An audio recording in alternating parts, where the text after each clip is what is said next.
Si vous luttez contre la solitude, même dans une pièce pleine de gens, si vous avez l'impression de devoir cacher votre vraie personnalité quand vous êtes avec d'autres personnes, si vous sentez que vous ne pouvez même pas vraiment dire à quelqu'un ce que vous pensez vraiment et ce en quoi vous croyez, si vous avez l'impression d'être là pour tout le monde, de payer pour l'essence, si c'est vous qui cuisinez toujours les repas, allez, quelqu'un le sait. Si c'est vous qui accueillez toujours, qui facilitez toujours, si c'est vous qui les appelez toujours, les encourageant quand vous avez besoin d'encouragement.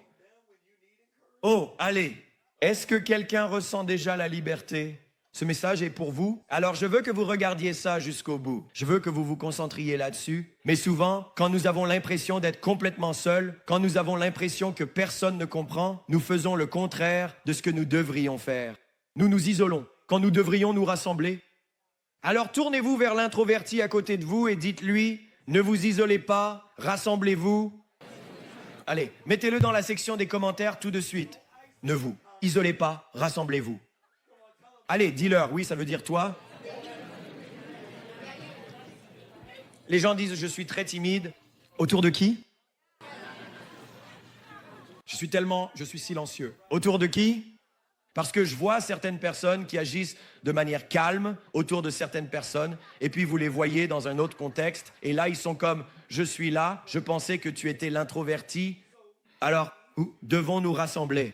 Nous avons besoin d'unité, nous devons nous rassembler. Alors je vais prêcher brièvement ce message, et je ne vais pas être long. Je taquinais, mais nous ne nous isolons pas. Nous nous rassemblons, nous avons besoin les uns des autres. Et donc, la tactique principale du diable est de vous faire sentir seul au milieu d'un groupe de croyants. Alors il y a des chances que vous soyez à un endroit en ce moment et que vous regardiez autour de vous. Personne ne comprend. Personne ne sait ce que je traverse. Et c'est une tactique du diable. Et je veux juste te dire, Dieu t'a amené ici pour entendre ce message en ce moment. Vous vous êtes connectés pour entendre ce message parce que, d'accord, ça va, je vais vous aider. La plus grande stratégie du diable n'est pas la luxure, c'est l'isolement. Tu penses que tu as un problème de luxure? Tu penses que tu as un problème de pornographie? Tu as un problème d'isolement?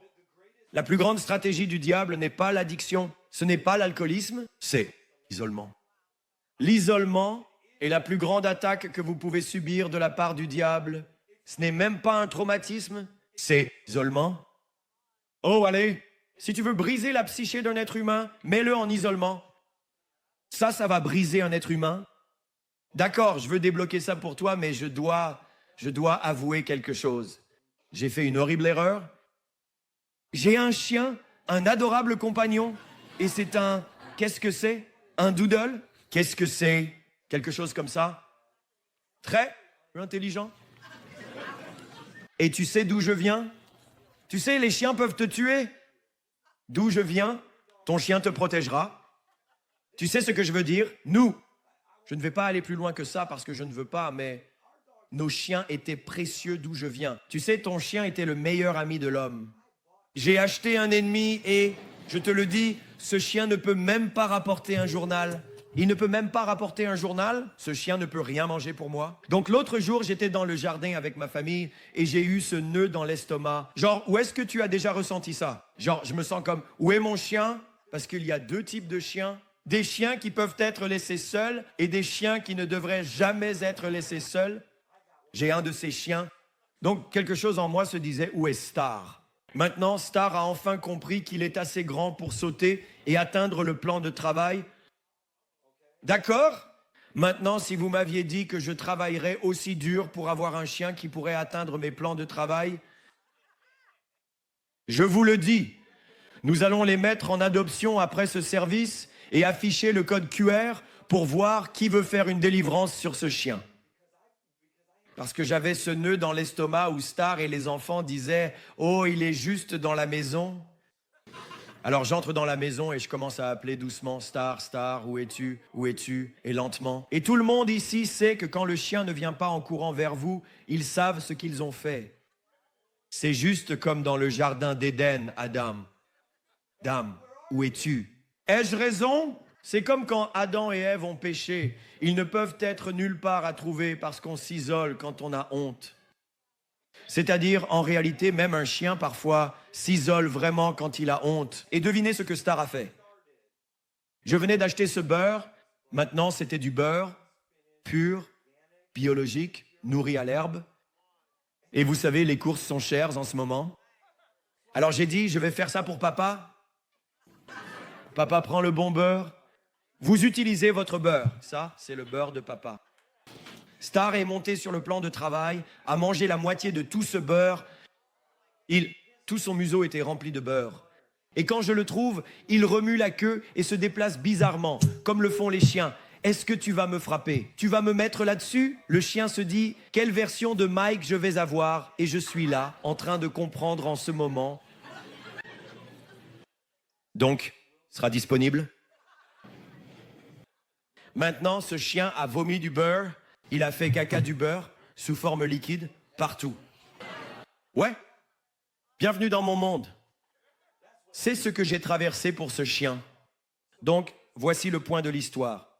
L'une des conséquences les plus naturelles de la honte et de la culpabilité, c'est la dissimulation, mais c'est l'opposé de ce que nous devrions faire. Donc, quand tu te retrouves à retomber dans le péché, première réaction va être « Oh, je ne vais pas à l'église ». Quand tu as cette grosse dispute avec ton partenaire, tu vas te dire « Qui suis-je pour aller chanter, adorer et être avec des gens ?» Et tu vas te cacher, Star, avec la bouche pleine de beurre, te demandant si Dieu va être fâché contre moi, car j'ai fait une erreur. Et donc, beaucoup d'entre vous, la chose même que vous devez faire, c'est de vous rassembler, mais au lieu de ça, vous vous isolez. Quand tu retournes en arrière, c'est pourquoi j'ai dit que la plus grande attaque de l'ennemi, c'est l'isolement. Laisse-moi te dire ça d'une autre manière. La Bible dit, confessez vos péchés les uns aux autres et vous serez guéris. Quand tu confesses tes péchés à Dieu, tu es pardonné. Mais quand vous confessez vos péchés les uns aux autres, vous êtes guéris et certains d'entre vous sont pardonnés mais pas guéris. La guérison se produit quand tu te révèles enfin. La guérison se produit quand tu es sincère. La guérison se produit quand tu dis, tu sais quoi? Mon mariage, foutu, j'ai explosé sur ma femme. Je n'arrive pas à croire que je l'ai fait. Je sais que tu vas penser moins de moi. Nous pensons plus de bien de toi parce que tu as dit la vérité. Maintenant, mettons-toi dans le groupe de mariage, entouré d'autres couples mariés qui se disputent et ont une vraie bataille royale. Parce que la première chose qui se passe quand tu rejoins le groupe de mariage, c'est que tu découvres qu'ils sont bien pires que nous, chérie. On ne s'en sort pas trop mal. Et ça te guérit? Ou tu découvres que tu es retombé dans l'addiction, mais tu rejoins le groupe d'addiction que nous avons et tu entends d'autres personnes et tu dis, mec, tu es vraiment dans le pétrin. Et ensuite, il y a une guérison qui se produit dans ton cœur. Donc, l'isolement est un piège de l'ennemi. C'est le dernier et ultime épisode de la série que nous avons faite. J'aime mon Église. Et Jésus prie au ciel. J'ai un intercesseur. Vous connaissez cette chanson? Le grand prêtre prie avec une grande dévotion pour moi. Je ne connais pas les mots.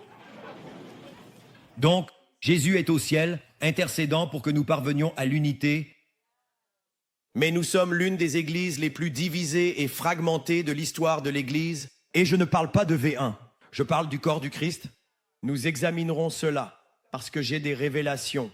Certains pensent, je dois régler mes problèmes de désir et de pornographie. Non, c'est un problème d'isolement. Tu le fais quand tu es seul.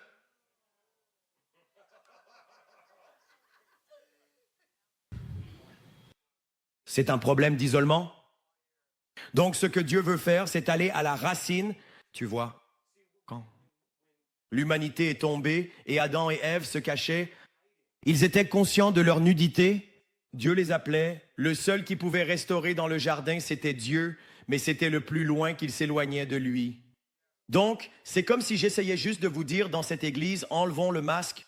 Ou pour ceux d'entre vous qui êtes des pharisiens auto-justifiés, arrêtez d'agir comme si vous n'aviez pas de péché et arrêtez de juger ceux qui pêchent autrement parce que c'est ce qui se passe. Souvent, quand vous devenez chrétien, vous commencez à penser que le sang de Jésus est pour le péché des autres, comme si vous n'en aviez pas. Et la Bible ne dit pas de ne pas juger. Donc, pour ceux avec des tatouages disant « Seul Dieu peut me juger », envisagez de les recouvrir. Parce que la Bible n'a pas dit ça de cette manière. En réalité, elle a dit, quelqu'un a dit précisément, seul Dieu peut me juger, ce qui signifie que seul Dieu a le pouvoir de juger. Et vous savez, vous avez ça parce que vous faisiez quelque chose de mal. Mais blague à part, non, allez vraiment le faire recouvrir. Peut-être comme une colombe, vous savez, ou quelque chose comme ça, un lion.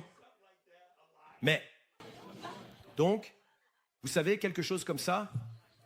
Mais, voici ce que je veux dire. La Bible dit, ne jugez pas afin de ne pas être jugé. Il y a certaines personnes qui ont la responsabilité de juger, mais le problème, c'est que si vous semez le jugement, vous récoltez le jugement. Et donc, la Bible dit, vous devriez semer la grâce afin de récolter la grâce. Vous devriez semer la miséricorde afin de récolter la miséricorde. Et si vous devez juger et que c'est votre désignation, assurez-vous que c'est votre travail. Le problème, c'est que nous avons, d'une manière ou d'une autre, on a pris l'habitude de penser que c'est notre travail de juger. Et il y a plus de chrétiens qui jugent que de chrétiens qui dispensent grâce et miséricorde. Et nous devons devenir le genre de personnes qui disent « Écoute, je vais te donner de la grâce et de la miséricorde pour que je puisse me retirer à un moment où j'en ai besoin. Donc même quand vous pensez que vous faites bien, soyez miséricordieux, parce que quand vous tombez, vous récolterez de la miséricorde. Je te traite comme j'ai besoin qu'une version future de moi soit traitée. Oh, allez. Et la Bible dit aussi, et je ne sais pas pour qui c'est, mais je veux juste vous frapper avec une planche de bois du Saint-Esprit. La Bible dit aussi que nous ne devrions pas nous réjouir ou nous glorifier de la chute de quelqu'un d'autre. Donc, si vous voyez quelqu'un tomber et que vous ressentez un petit frisson de satisfaction en le voyant chuter, ce n'est pas le cœur du Christ, c'est un cœur de chair qui doit être crucifié et vous devez prier pour cette personne. Et je vais vous dire, la Bible dit qu'un homme juste peut tomber 7 fois dans une journée, mais il se relève à chaque fois.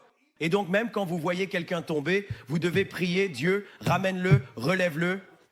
Et donc, même pour ceux d'entre vous qui ont l'impression de tomber sans cesse, continuez à vous relever. Ce n'est pas une question de combien de fois vous tombez, c'est une question de combien de fois vous vous relevez. Recule. Je sers le Seigneur depuis longtemps et je suis tombé de nombreuses fois, mais le Seigneur, je l'entends au ciel dire, j'ai un grand prêtre qui prie pour moi et il dit, Mike, relève-toi. Si tu n'es pas mort, tu n'as pas fini. Relève-toi, s'il te plaît. Donc, je veux juste encourager quelqu'un. Vous savez, nous ne nous réjouissons pas quand quelqu'un tombe. Nous ne les dénonçons pas. Nous disons, relève-toi. Nous t'appelons, relève-toi. Oh, je suis retombé dans l'addiction. Eh bien, un de ces jours, tu vas te relever et ne tomber jamais à nouveau. C'est la parole du Seigneur pour quelqu'un. D'accord, maintenant parlons des utilisateurs d'iPhone. Je dois vous expliquer quelque chose. L'iPhone, toujours en train de se mettre à jour, et je ne peux pas dire si c'est mieux ou pire. Et puis il y a le droit, sorti des entrailles de l'enfer. Je rigole. Je rigole vraiment, juste pour rire. Je rigole complètement. Mais ce que tu dois comprendre sur l'iPhone par rapport à Android, c'est qu'ils ont des logiciels qui déterminent le système d'exploitation. Maintenant, voici ce que je veux t'enseigner brièvement. Chacun d'entre nous, moi y compris, a reçu un téléchargement de logiciel appelé Culture. D'accord? Maintenant, nous avons tous des téléchargements différents et nous avons été élevés avec ça. Donc, si tu as été élevé dans le catholicisme, tu as le logiciel du catholicisme. Donc, tu pourrais entrer dans un service comme celui-ci et voir tout ce qui se passe et te dire qu'ils font tout complètement faux. Parce que ton logiciel, c'est Android. C'est pas par rapport à Apple. Cam, je fais attention à ce que je dis. Ils aiguisent tous leurs couteaux et chargent leurs armes ici. Ils aiguisent tous leurs couteaux et chargent leurs armes ici. Alors, voilà le truc. Écoute-moi juste. Nous avons tous des téléchargements culturels, n'est-ce pas? Tu sais, quand j'ai entendu un habitant de Long Island dire le mot tiroir, parce qu'on tire le tiroir, je me suis dit, il l'appelle draw ou water. Je me dis que ce n'est pas de l'eau. C'est de l'eau, n'est-ce pas? Et puis les Australiens, quand ils disent de non, c'est nar, nar.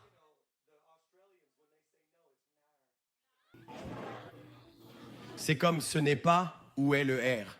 Il n'y a pas de R, ce n'est pas nar, non. Mais nous avons tous ces téléchargements de culture, n'est-ce pas? Certaines personnes mettent du sucre dans leur pain de maïs et d'autres non. Et vous n'avez pas ri à ça parce que vous ne mangez même pas de pain de maïs.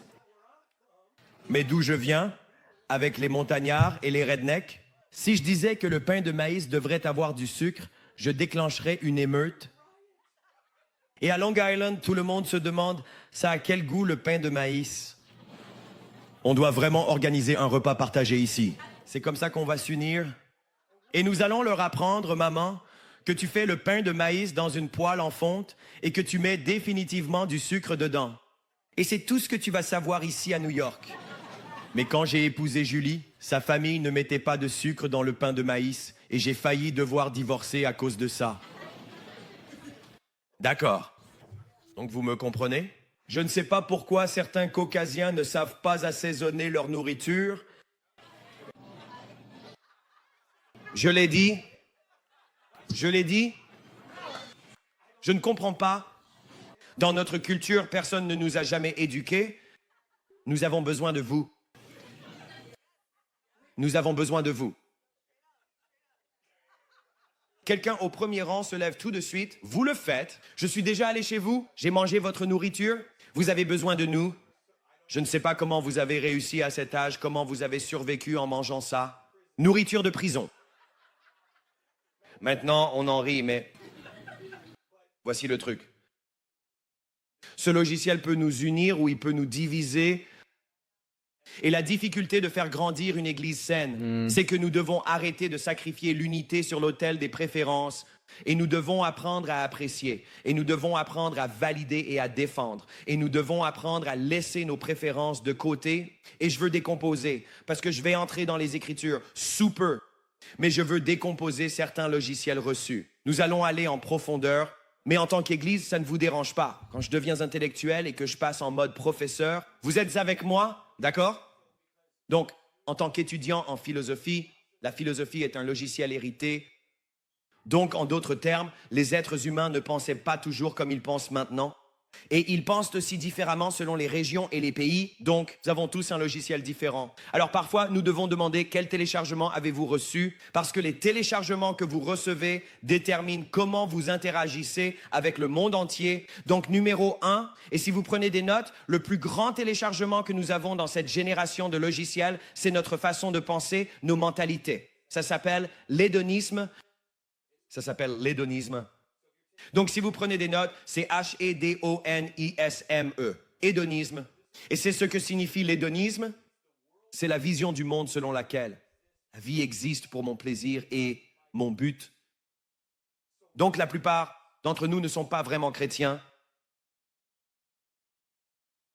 Nous sommes des chrétiens hédonistes parce que nous avons mélangé une partie qui est biblique et une autre qui est philosophique.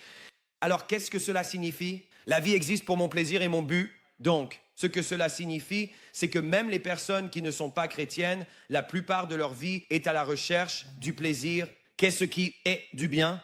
C'est ce que je veux faire. C'est agréable quand je dors avec cette personne. C'est agréable quand je voyage et que je pars en vacances. L'hédonisme, c'est que je veux toujours partir en vacances. Je veux partir en croisière. Je veux être un peu éméché, mais pas trop ivre. Je veux me défoncer, mais pas trop. Je veux dormir, mais je ne veux pas de maladies sexuellement transmissibles. On évite toujours les conséquences de la recherche du plaisir, l'hédonisme. Waouh! Nous sommes l'une de ces églises. Chaque fois que quelqu'un visite, il dit que c'est une église incroyable. Waouh! Mais j'aime les retours. Waouh! Ouais, c'est comme ça que j'ai gâché mes 20 ans. C'est l'hédonisme.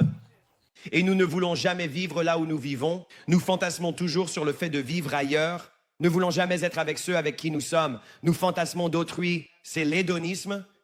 Le problème, c'est que lorsque les prédicateurs ont cessé de prêcher la Bible et ont commencé à donner des discours motivationnels, ils ont accommodé les Écritures à l'hédonisme. Alors l'Église a dit, viens ici et je vais t'apprendre comment accomplir ton but. Et puis tu as dit, mon but, ton but, mon but. Mais bibliquement, il n'y a pas de mon, c'est le nous, plutôt que le je. Donc, bibliquement, vous n'avez pas de but individuel. Bibliquement, tu as un but qui ne peut être atteint que collectivement.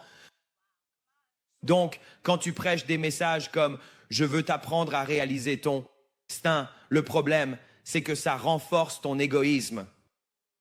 Parce que le numéro 1 est trop petit pour atteindre la grandeur dans le royaume.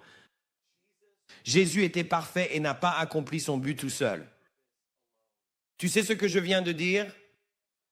Si quelqu'un avait un argument pour ne pas avoir besoin des autres, c'était Dieu en chair et en os. Et il a quand même recruté 12 autres personnes parce qu'il a dit, ce n'est pas que je ne peux pas le faire seul, c'est que je ne le ferai pas. Même dans le livre de la Genèse, c'est pour les théologiens, dans le livre de la Genèse, Dieu lui-même se réfère à lui-même dans une nature trinitaire. Allez, Dieu essaie de t'aider, Deus. D'accord, allons-y.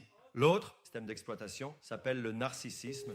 Nous allons y aller, nous allons parler du narcissisme. Le narcissisme, c'est un téléchargement de logiciels que nous avons reçu dans la culture. Maintenant, avant que tu ne dises « je ne suis pas un narcissique », tu l'es. Comprends bien, chaque narcissique a dit qu'il n'est pas un narcissique. Alors fais attention, fais attention. Je ne suis pas un narcissique? D'accord, ça, un peu narcissique. Détends-toi, écoutons. D'accord? Vous savez, les gens, je ne suis pas orgueilleux. Je suis comme, d'accord, l'orgueil, c'est exactement comme ça que sonnent les gens orgueilleux. Tu comprends ça, n'est-ce pas? D'accord? Donc, le narcissisme est un logiciel qui dit que la vie tourne autour de la trinité impie. De moi, moi-même, je... Et si tu épouses un narcissique, il ne s'est pas vraiment engagé envers toi. En réalité, ils t'ont en fait épousé pour t'utiliser parce que ta vie existe pour leur plaisir et leur but. Ils ne t'ont pas épousé. Vous voyez, d'accord, vous m'avez déjà fait transpirer. D'accord. Alors, laissez-moi expliquer ça. Bibliquement, le mariage a été établi pour que deux personnes se servent mutuellement. Alors c'était femmes. Soumettez-vous à vos maris. Allez, tous les maris ont dit Amen. Allez, allez, tout le monde est nerveux. Les maris sont comme, allez, c'est la Bible. Je cite la Bible. Femmes, soumettez-vous, vos maris. Au fait, mesdames, ça ne dit pas de vous soumettre s'il est chrétien.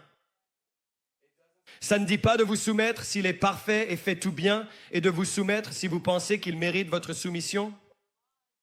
Ça dit, femmes, soumettez-vous à vos maris. Oh oui, non. Écoute ma femme et je regarde en ce moment, Julie, tu ne te soumettais pas toujours à moi parce qu'elle disait, eh bien, il n'est pas digne de soumission. Il a un problème de colère, il vient de frapper un trou dans le mur, il a juste trop bu. Ce n'est même pas un vrai chrétien, je vois comment il agit seul. Et c'était il y a 20 ans, elle ne se soumettait pas toujours à moi. Donc j'éprouve de l'empathie. Mais la Bible dit, femmes, soumettez-vous à vos maris. Et donc, ce que cela nous montre, c'est que le narcissisme, c'est quand vous entrez dans une relation de mariage avec le désir explicite qu'ils vous servent, et non l'inverse. Mais ensuite, la Bible, d'accord, maintenant, ça devient vraiment silencieux. Tout le monde, super. Ils disent, je n'aime pas cet enseignement. C'est un mauvais enseignement, nous sommes égaux. Détends-toi, nous ne le sommes pas. Laisse-moi expliquer. Femmes, soumettez-vous à vos maris. Mais voici l'autre côté de la médaille. Maris, donnez votre vie comme Christ a donné sa vie pour l'Église. Alors voici ce qui se passe dans cette véritable équation. Quand une femme se soumet à son mari, ce qui arrivera à un bonhomme, c'est qu'un bonhomme verra cette soumission et cela va activer en lui le désir d'être le meilleur homme qu'il puisse être pour cette femme. Et ensuite, il va réciproquer en donnant toute sa vie dans l'abandon et le sacrifice pour cette femme. Et voici ma preuve. Quand tu as eu ton premier, je parle aux hommes, quand tu as eu ton premier enfant, quelque chose s'est activé en toi. Cela dit, les jeux sont finis. Je dois arrêter de jouer. Je dois être le meilleur homme que je puisse être pour ce bébé. C'est ça. C'est pas les hommes? C'est ça, n'est-ce pas? Pourquoi? Parce que toi, d'accord, maintenant ça va te sidérer. Waouh! Parce que je sens déjà que ça arrive. Waouh! Parce que j'essaie d'être sensible, parce que je prêche l'opposé de la culture américaine en ce moment. Tu comprends instinctivement que ton enfant est sous ta responsabilité? Et parce que ton enfant est soumis à toi, tu étais prêt à te sacrifier pour ceux qui étaient soumis. Donc, quand une femme se soumet à son mari, cela aura le même effet que ce qu'un enfant a sur un mari. Là où il est dit, je veux être le genre d'homme qui rend cette soumission digne d'être soumise. Est-ce que ça a du sens? Donc ça provoque quelque chose en toi, mais laissez-moi aller encore plus loin que ça. Épouse, d'accord, regarde, Les enfants se soumettent aux épouses, qui se soumettent au mari, qui se soumettent à un pasteur, qui se soumet à un apôtre, qui s'est soumise à Dieu. Toutes ces couches de protection sont vraiment difficiles à traverser pour le diable. Est-ce que ça fonctionne? Wow! Donc tu n'es pas obligé de te soumettre, mais pourquoi ne le ferais-tu pas? Tu n'es pas obligé de te mettre sous l'auvent quand il pleut. Tu peux te retrouver complètement trempé. Tu peux attraper un rhume et tu peux avoir une pneumonie ou tu peux entrer à l'intérieur où il fait chaud. Tu n'es pas obligé de te soumettre, mais je te dis que ta vie change quand tu le fais. Tu n'as pas besoin d'un pasteur, tout comme tu n'as pas besoin d'un auvent. Tu pourrais rester sous la pluie, tu peux te faire frapper par la foudre, tu peux avoir une pneumonie ou tu peux entrer à l'intérieur. Tu vois, il y a quelque chose à propos de ça. Il y a quelque chose à propos de ça. Est-ce que ça t'aide? Parce que ce que je dis, c'est que je prêche contre l'hédonisme et je prêche contre le narcissisme. Et c'est tellement à l'opposé de toute notre culture, comme... je vais juste te le dire, d'accord? Si le narcissisme est la croyance dans la Trinité impie de moi, moi-même et je, alors le médicament que Dieu te donne, c'est de servir les autres. Et quand tu commences à servir les autres, tu vas d'abord penser que tu les aides. Quand tu distribues de la nourriture à Brooklyn ou à Portage, Indiana, quand nous faisons la distribution alimentaire, tu vas d'abord penser que tu les aides. Tu vas conduire tout le chemin jusqu'à là-bas pendant ton temps libre et tu vas te présenter et tu vas dire, je distribue de la nourriture à Brooklyn à toutes ces personnes. Quand tu conduis tôt le matin pour aller jusqu'au campus de Brooklyn et que tu es là pour tout préparer, tu vas penser que tu nous aides. Tu vas penser, je suis arrivé à l'église tôt, je suis un super chrétien. Mes amis ne vont même pas à l'église et moi, j'y vais tôt et je vais tout préparer. Mais ensuite, quelque chose commence à se passer.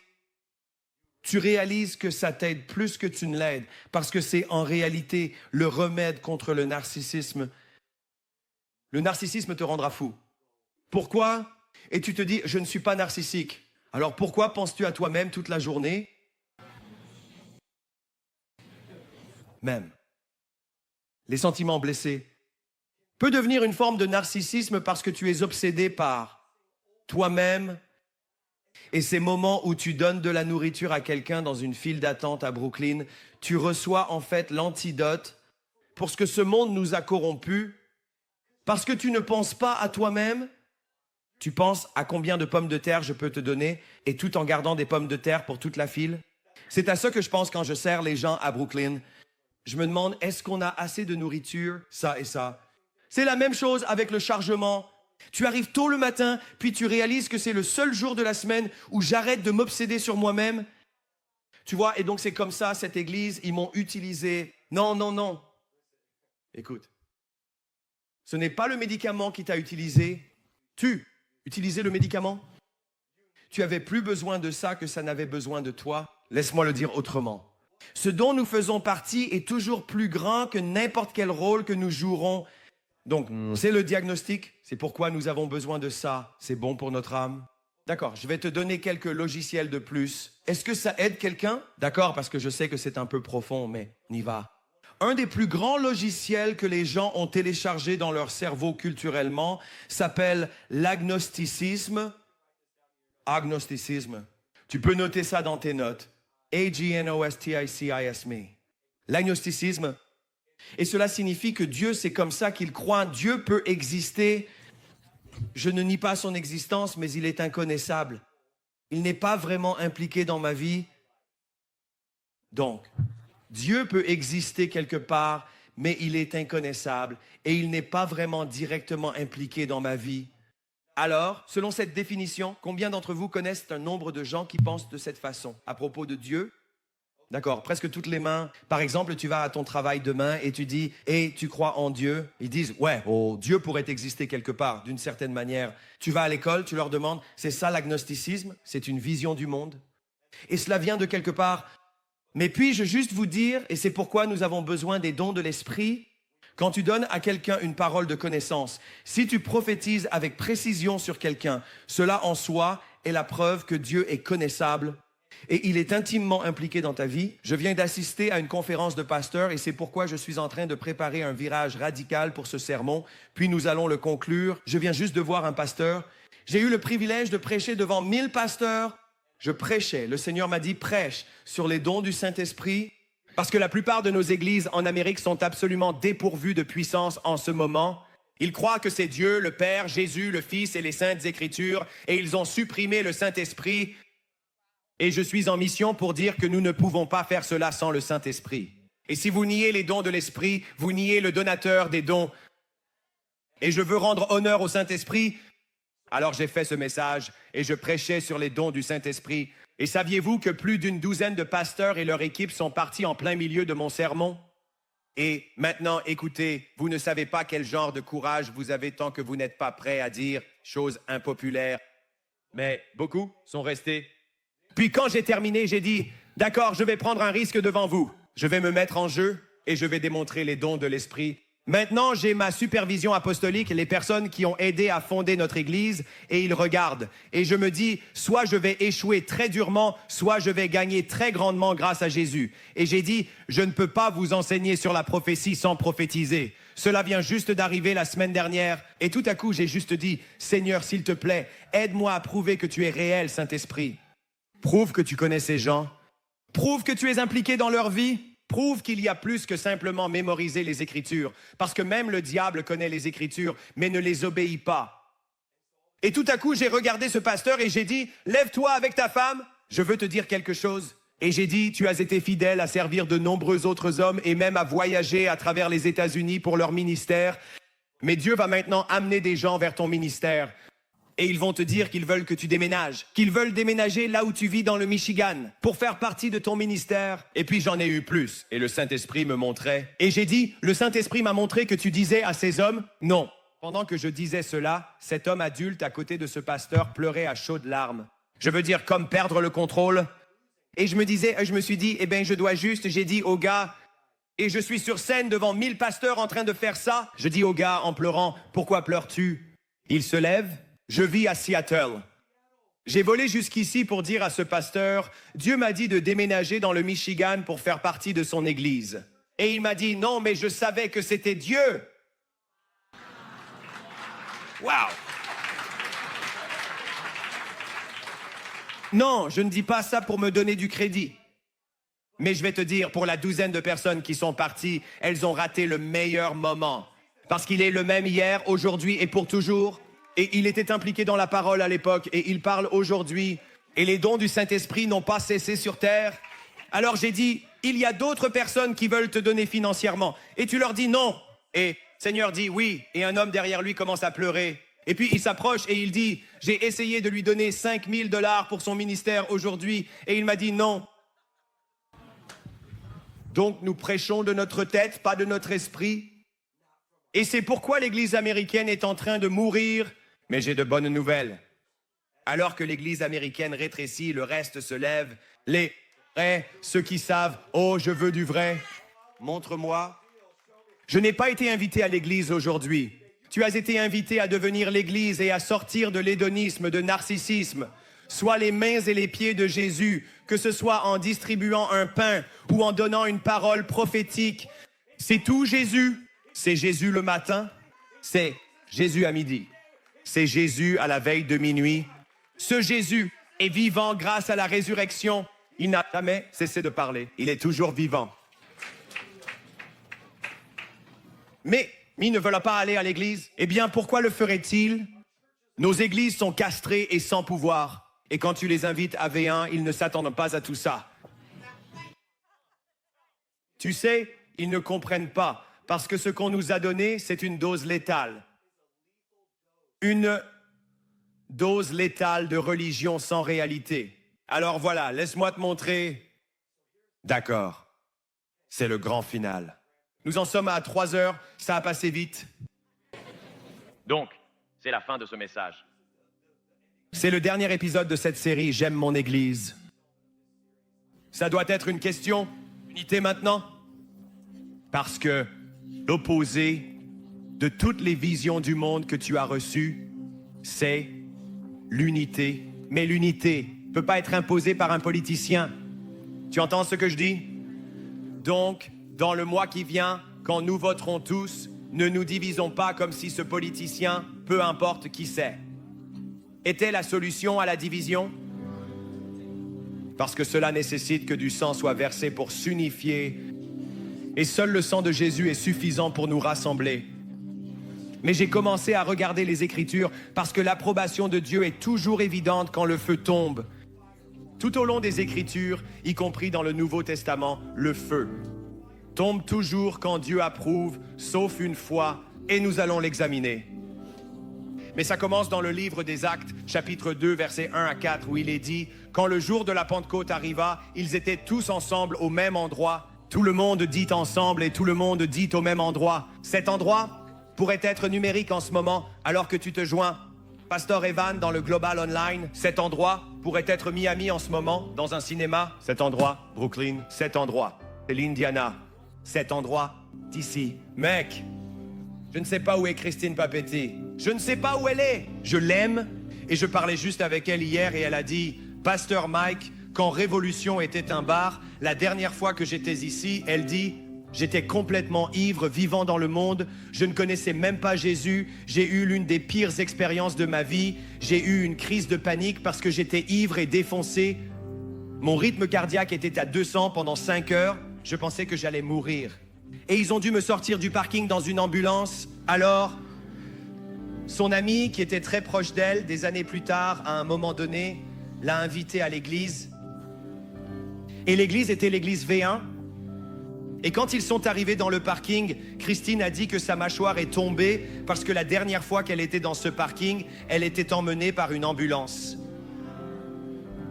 Maintenant, Christine est une fille de cette maison. Elle est sobre depuis des années. Elle fait littéralement partie du personnel de notre église, nous aidant à atteindre les nations avec l'évangile. Ils étaient tous ensemble au même endroit. Nous devons nous rassembler pour nous rencontrer. S'ils peuvent se rassembler pour les matchs de sport, nous pouvons nous rassembler pour l'église. S'ils peuvent aller quelqu'un, nous n'allons pas privilégier une ligue de football par rapport à l'évangile et notre sauveur Jésus, Christine. S'ils peuvent se retrouver au bar, nous pouvons élever la barre et dire que nous allons plus haut pour rencontrer le sauveur. S'ils peuvent se retrouver pour l'école du lundi au vendredi et que vous réorganisez votre vie pour déposer votre enfant à l'école, nous devons nous rassembler pour déposer notre enfant à l'école de l'esprit en toute sécurité. Parce que vos enfants reçoivent un téléchargement d'hédonisme à leur école, vos enfants reçoivent un téléchargement de narcissisme à leur école, vos enfants le reçoivent, ils sont discipulés par Babylone, par esprits démoniaques séduisants dans le programme. Vous pouvez baisser la musique un instant. Quelque chose d'historique s'est passé la semaine dernière. Je veux vous montrer à quel point c'est sérieux la semaine dernière et vous ne savez même pas ce qui s'est passé à cause de toute la propagande dans toutes les directions. La semaine dernière, la Russie a interdit l'enseignement de l'évolution dans toutes les écoles de leur pays. Écoutez ce que je dis. Ce n'est pas un soutien à Poutine. Ce n'est pas un soutien à la Russie. Mais je veux vous montrer quelque chose. La semaine dernière, et vous ne saviez même pas que cela s'était produit, l'enseignement de l'évolution a été interdit dans toutes les écoles en Russie. Et les politiciens disent, quand nous avons enseigné l'évolution, cela a conduit à l'agnosticisme, qui a conduit à l'athéisme, puis l'athéisme au nihilisme, et ensuite le nihilisme à l'agenda woke. La confusion des genres, la destruction de la famille nucléaire, et cela érode toute une société. Donc, la Russie disait que ce n'est même pas une décision religieuse, mais quand nous enseignons l'évolution, que nous retirons Dieu, c'est le chemin le plus rapide pour détruire toute une nation, et c'est plus puissant qu'une bombe atomique. Donc, pendant que tout le monde pense aux armes de destruction massive, ce qui nous détruit le plus, c'est vous allez prioriser toute votre vie pour envoyer vos enfants, éduqués par des démons trompeurs et des structures babyloniennes. Mais ensuite, vous vous dites, je ne sais pas si j'ai envie d'aller à l'église, quand c'était la seule chose qui avait le pouvoir de sauver votre enfant de ces mentalités. Et je suis reconnaissant pour les enseignants que nous avons dans chaque endroit qui sont entrés dans les systèmes scolaires publics Tout comme la levure qui lève ce pain et pour dire, tant qu'il y a encore quelqu'un de juste là-dedans, je suis reconnaissant pour les enfants de ce campus de Long Island qui lancent un club de Jésus dans leur école cette semaine. Et donc, nous ne pourrions peut-être pas aider à ce que nous puissions entrer dans l'école, mais nous pouvons aider ce qui se passe à l'intérieur, parce que Dieu va toujours envoyer un Shadrach, Meshach et Abednego à Babylone, et il aura toujours une réponse.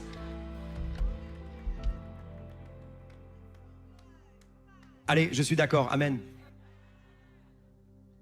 J'aime ce premier rang sur Long Island. Je dis juste qu'ils m'ont aidé à prêcher. Mais écoutez, pourquoi est-ce si sérieux? Parce que le feu est tombé quand il y avait de l'unité. 1 Roi 18, verset 30. Puis Élie dit au peuple, venez ici près de moi, venez ici pour moi. Alors, rencontrons-nous ensemble. Et ils vinrent à lui et il répara l'autel du Seigneur qui avait été détruit. Maintenant, le reste de l'histoire se déroule comme vous le savez. 1 Roi 18, versets 38 et 39. Alors le feu du Seigneur tomba et consuma l'offrande brûlée. Et quand tout le peuple le vit, ils tombèrent sur leur visage et dirent, le Seigneur, c'est lui qui est Dieu. D'accord. Toutes ces années où j'ai lu la Bible, chaque fois que le feu tombe dans les Écritures, je regardais le gars qui présidait à la chute du feu comme s'il était un héros. Quand je suis retourné et que j'ai revisité les Écritures, ce que j'ai réalisé, c'est que la seule chose en commun qui s'est produite, c'est que cette personne a uni les enfants de Dieu. Et ensuite, de cette unité, le feu est tombé. Alors, combien d'entre vous connaissent l'histoire d'Élie contre les prophètes de Baal? Et ils disent essentiellement que Baal est le vrai Dieu. Ce qui, au passage, montre que l'esprit de Baal est très actif aujourd'hui. Ces démons anciens ont pris de nouveaux noms, mais c'est le même esprit. Et donc, ils se coupaient, ces prophètes de Baal, saignant, criant, s'il vous plaît, faites tomber le feu. Et puis Élie vient et dit, Dieu, maintenant, c'est le moment de faire tomber le feu. Voici le problème. Si vous lisez cette histoire, mais que vous ne lisez pas toutes les Écritures, vous manquerez ce qui s'est passé avant que le feu ne tombe. Élie a rassemblé tout le peuple de Dieu, les a rassemblés dans l'unité. Et ensuite dit, maintenant le feu peut tomber. Donc le problème, c'est que nous voulons Élie, mais nous ne voulons pas de congrégation. Nous voulons que le feu tombe, mais nous ne voulons pas rassembler tout le monde. Et ce que je dis, c'est que nous allons bientôt revenir à la parole et que nous allons rassembler tout le monde. Et nous allons mettre nos préférences et nos divisions de côté. Et nous allons dire, Dieu, peu importe notre affiliation politique, que nous disions eau tirée, tiroir, eau, que nous ayons du sucre dans notre pain de maïs ou non. Nous allons nous rassembler et nous allons accomplir l'appel que tu as pour notre génération. Et laissez-moi juste vous dire cela parce que je sens que le Seigneur me pousse à le dire. Vous savez, quand Randall et Mary sont maintenant nos pasteurs de campus pour notre emplacement du New Jersey. Ils sont d'abord venus à Long Island. Je les aime de tout mon cœur.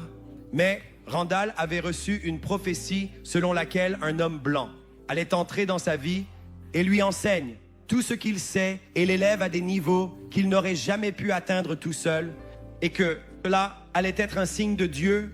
Alors Randall est en train de chercher qui est ce gars blanc. Où est-il?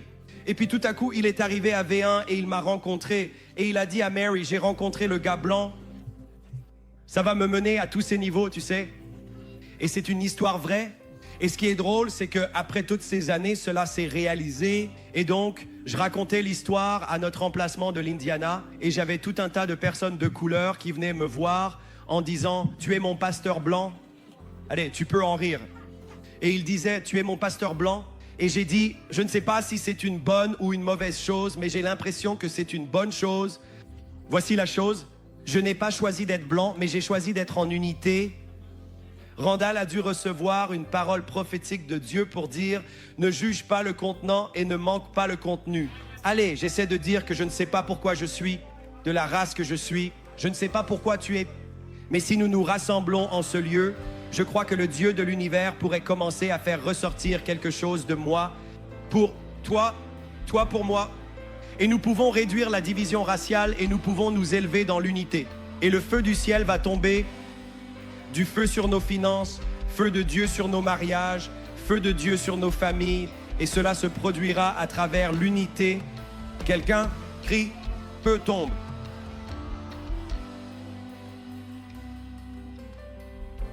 Oh, ce message va te causer des ennuis. J'ai presque fini. Nous allons prier dans une seconde. Je suis sur le point de prier. Combien d'entre vous connaissent le moment du buisson ardent avec Moïse? Le buisson ardent, tout le monde pense toujours que c'est à propos de Moïse et de Dieu. Ce n'est pas le cas. Le buisson ardent était du feu sur ce buisson pour attirer l'attention de Moïse, pour lui donner des instructions, pour unifier Israël. C'était toujours une question d'unité. C'était toujours une question d'unité. Combien d'entre vous connaissent Gédéon, l'armée de Gédéon? Parfois, il faut éclaircir pour que nous puissions repousser en bonne santé. Et il regardait qui boit à la source, qui regarde vers le bas. Qui boit à la source en regardant vers le haut. Qui veille, qui est veillé, qui est en train de surveiller pour ne pas se faire surprendre. Laissez-moi juste vous dire, il y en a parmi vous dans cet endroit qui s'éveillent pendant ce sermon pour voir tant comme celui-ci. Tout comme les fils d'Issachar qui venaient de la lignée des Lévites, ils pouvaient discerner les signes des temps qu'ils connaissaient. Et je vais vous dire ceci, le retour du Christ s'accélère. Nous nous rapprochons de cette heure. Nous vivons dans les derniers jours et je ne sais pas quel jour cela va être. Tout comme quand une femme est en travail et que les contractions se produisent. Vous ne connaissez pas le moment de la naissance, mais vous savez que vous êtes en travail. Je vais vous dire, Jésus-Christ se prépare à revenir et je ne sais pas quand cela va se produire.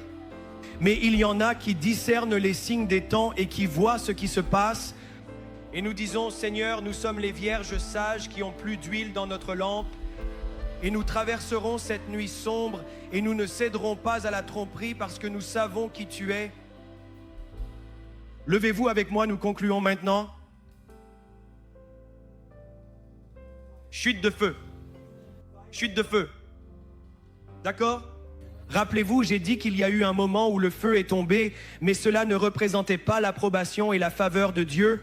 Je vais vous raconter cette histoire tout de suite. C'est l'histoire de deux hommes. Ils étaient les fils d'Aaron, Nadab et Abihu. Et voici ce que ça dit. C'est dans le livre du Lévitique, chapitre 10, versets 1 et 2. Il est dit que les fils d'Aaron, Nadab et Abihu prirent leurs encensoirs. Ils y mirent du feu, ajoutèrent leur encens. Et ensuite, ils offrirent un feu non autorisé devant le Seigneur, contrairement à son commandement. Alors, le feu sortit de la présence du Seigneur et les consuma, et ils moururent devant le Seigneur. Feu non autorisé. Alors voilà ce que c'était. Dieu a donné des instructions explicites à Aaron et à Moïse en disant « Voici comment vous m'offrez des choses. C'est comme ça que tu vis. Ta vie. C'est comme ça que vous et ce qui s'est passé, c'est Nadab et Abihu. Ce qu'ils ont fait, c'est qu'ils ont dit « Nous n'allons pas le faire comme cela a été prescrit. Nous allons le faire comme nous voulons, selon nos propres préférences, et nous allons le faire dans l'isolement. » Et Dieu a répondu à leur feu faux par le feu du jugement. Maintenant, l'Esprit, ces deux personnes, est sur la terre en ce moment. Je ne veux pas faire l'Église comme elle a été prescrite. Je veux faire l'Église comme je veux la faire. Et ils offrent un feu étrange devant le Seigneur. Je ne veux pas m'aligner de la manière dont l'alignement est prescrit. Je veux faire ce que je veux faire. Et donc, la raison pour laquelle j'ai enseigné ces messages, c'est qu'il y a deux églises, l'église fausse et l'église vraie. Et ce que Dieu fait, c'est qu'il sépare les brebis des boucs, le blé. L'ivraie, et ce que cette séparation signifie, c'est est-ce que tu le fais de la manière dont tu veux le faire, ou est-ce que tu le fais de la manière dont il exige que ce soit fait? Et donc, c'est pourquoi je crie, parce qu'en étant sur Long Island, je me souviens quand cette église n'avait que 18 personnes. Je me souviens quand je passais plus de 50 heures par semaine à conseiller les 40 personnes originales de cette église pour essayer d'obtenir l'ADN du royaume.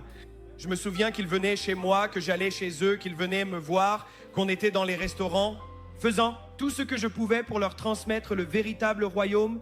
Je me souviens qu'ils venaient de ces églises de 40 personnes où les pasteurs leur disaient des choses non bibliques. Et moi, essayant de leur faire sortir ça de l'esprit en disant « Non, il y a 10 millions de personnes dans cette région.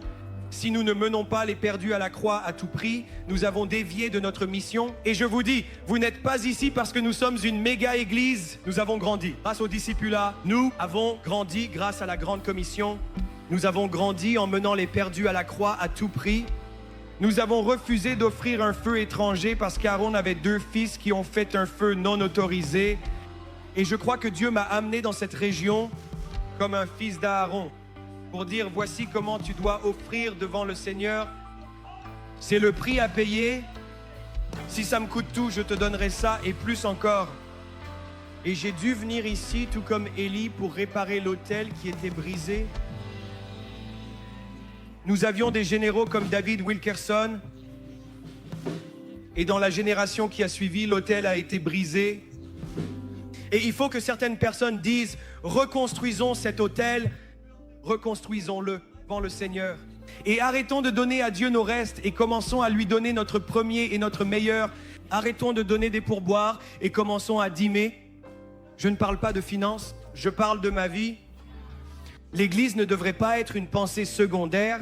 Ce n'est pas un bonus le dimanche, c'est un réveil quotidien. Voici mon appel à vous alors que nous nous préparons à prier.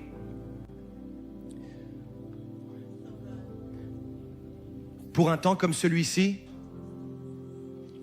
reconstruisons l'autel ensemble.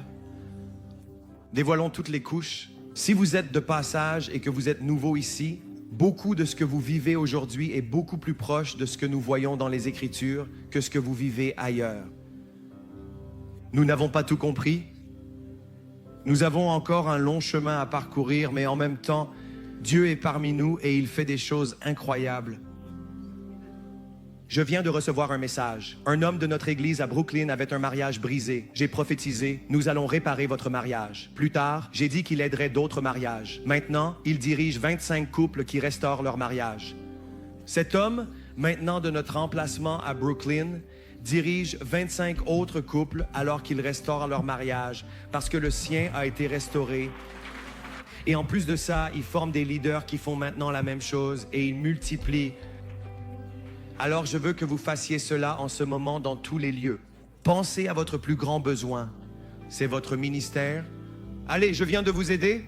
Pensez à votre plus grand besoin en ce moment. C'est votre ministère. Je ressens l'onction sur cela, pasteur Exika.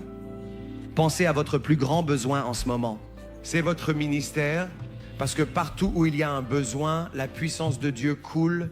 Il a dit, j'ai besoin que mon mariage soit restauré. Le Seigneur a dit, c'est votre ministère. J'ai besoin d'être libéré de l'addiction. C'est votre ministère. J'ai besoin de finances. C'est votre ministère. Je suis confus. C'est votre ministère. Sortir les autres de la confusion. Partout où il y a un besoin, il y a un ministère. Cela se manifeste toujours sous la forme de brisement. Puis le feu tombe et nous nous rassemblons. Nous nous activons les uns les autres et nous avançons. Alors en ce moment, je veux poser une question. J'allais demander, suis-je votre pasteur blanc? Mais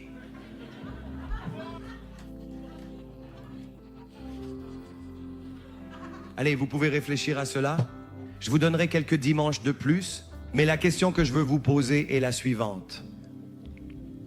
Alors que le monde qui nous entoure s'effondre, alors que le monde qui nous entoure plonge certainement dans le chaos, ici, baissez un peu la musique parce que nous sommes en prière.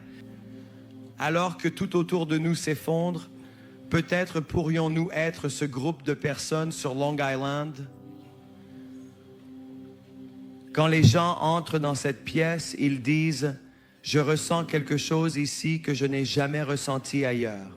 Pourrions-nous être ce groupe de personnes alors que le maire Exika Adams traverse toutes ces accusations et que New York est dans le chaos et post-pandémie, on a l'impression que tout s'effrite. Que les gens entrent dans le lieu de Brooklyn et ressentent la présence. El Shaddai, Jéhovah Rapha. Et ils disent « Qu'est-ce que c'est ? Qu'est-ce que c'est? Ces gens s'aiment les uns les autres. Ces gens se soucient les uns des autres. Ce soir à Manhattan, il y aura un acte radical de générosité après la fin du service. Et c'est une surprise. Et je ne peux même pas vous dire ce que c'est. Si vous vivez dans la région et voulez le voir, venez à Manhattan ce soir, époustouflant. Un acte radical de générosité. Pourrait-il en être ainsi? Pourrait-il être que nous soyons ces petites bulles? Vous savez, une fois, j'étais en Colombie en train de prêcher et c'était pendant le 4 juillet. Et à cause des personnes avec qui j'étais, ils ont dit « Et nous avons accès à l'ambassade des États-Unis, à l'ambassade et même à la maison d'un consulat. Nous savons que le jour de l'indépendance est vraiment important pour les Américains. Et tu n'es pas là pour ça. Tu es en Colombie. Mais veux-tu y aller? Inoubliable ambassadeur en la maison de l'ambassadeur en Colombie. » et nous faisions exploser tous ces feux d'artifice. Il n'y avait aucun bruit de feux d'artifice ailleurs en Colombie. Mais là où se trouvait la maison de ce gars, nous n'étions pas en Colombie. En Amérique, le sol en Colombie. Donc, ce qui peut se passer dans cette prochaine saison, c'est que le monde entier va entrer dans le chaos. Mais ensuite, de chaque endroit où nous avons une localisation, des feux d'artifice éclatent et nous disons « liberté ». Liberté. Il y a de la liberté ici. Ce n'est pas Long Island. C'est le royaume des cieux qui est descendu sur Long Island à travers son peuple. Ce n'est pas New York, c'est le nouveau York. Alors si tu veux te joindre à moi et tu veux que le feu tombe, pas le feu du jugement, mais le feu de l'approbation de Dieu pour l'unité, voudrais-tu lever les mains avec moi? Allez, tu fais partie de quelque chose. Bella, viens ici. Où est Bella? Ici. Prends une photo ou une vidéo derrière moi parce que je veux que tout le monde voit ça. Nous allons capturer ça parce que tes mains levées, Long Island dirait que cela ne pourrait jamais arriver ici. Mais je dis que cela soit ainsi. Tes mains levées et toi, certains d'entre vous dites, eh bien, je me sens si insignifiant. Non, c'est le nous avant le moi. Nous pouvons le faire sans toi, mais nous refusons. Tu dois être ici. Tu dois en faire partie en Indiana, à Miami. Tu dois en faire partie. C'est un moment d'unité et je crois que chacune de vos mains est comme des piliers qui sont élevés pour vraiment poser les fondations du prochain étage que nous construisons sur le royaume en 7 heures. Et si quand tu as levé les mains, le Seigneur a dit, tes mains sont devenues des piliers, ça va tenir. La chose que je vais construire dans cette prochaine saison, tout le monde, priez cela avec moi dans les 6 lieux. Père Céleste, je te demande de m'unifier, pardonne-moi. Pour toute dissimulation, pour toute isolation, je vais révéler, je vais entrer en relation. Lave-moi avec ton sang, renouvelle un esprit droit en moi. Et Dieu, je dis en toute sincérité, mon besoin deviendra, et avec toute mon âme, mon ministère. Mon besoin viendra mon ministère au nom de Jésus. Allez, quelqu'un crie Amen.